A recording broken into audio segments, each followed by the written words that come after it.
দুঃস্বপ্নকে সঙ্গী করে মালয়েশিয়া থেকে ফিরে এলেন ১০ প্রবাসী বাংলাদেশি। হঠাৎ চাকরিচ্যুত হয়ে দেশে ফিরে জামালপুরের নিরঞ্জন, সুফিয়ান, নূর ইসলামদের চোখে মুখে এখন রাজ্যের দুশ্চিন্তা।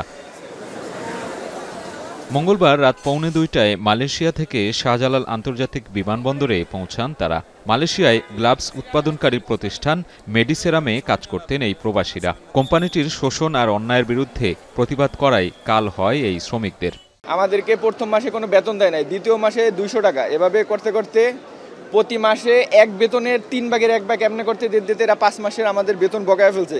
আমাদের বাড়িতে অনেক ঋণ ছিল, তো আমরা একটা হতাশার মধ্যে ছিলাম। প্রতিনিয়ত মানে আপনার কিভাবে বোঝাবো আপনাকে, প্রতিনিয়ত টর্চার, হ্যারাসমেন্ট যা পারে তারা তাই মানে ব্যবহার করতো। বাংলাদেশিদের একদম কোনো দাম দিত না। যেটা হর্ষ করে গেছে এটা উঠছে না, আর প্রত্যেক মাসে বেতন লইয়া এরা ঝামেলা করছে। প্রত্যেক মাসে মালয়েশিয়া যে অত হরাপ, এরকম সিরামিক্স কোম্পানি আমি আগে জানলে ফাটাইলাম নইলে। শ্রমিকদের প্রতিবাদ আর আন্দোলনকে কেন্দ্র করে ১৯০ জন বাংলাদেশি কর্মীকে চাকরিচ্যুত করে প্রতিষ্ঠানটি।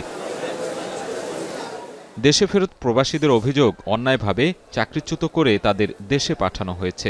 ভিসাও বাতিল করা হয়েছে অনেকের। কারো কারো ভিসা পুনর্নবায়ন করার প্রক্রিয়াও সম্পন্ন করা হয়নি দিনের পর দিন। এমন বাস্তবতায় অভিবাসন দপ্তরসহ বাংলাদেশি হাইকমিশনে সহায়তা চেয়েও পাননি বলে অভিযোগ প্রবাসী কর্মীদের।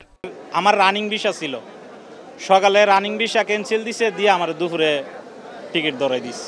বাংলাদেশ হাইকমিশনে গেছি বেশ কয়েকবার, এবং জেটিকে, জেপিপি এবং ইমিগ্রেশন সহ প্রত্যেকটা ডিপার্টমেন্টে আমরা যাই।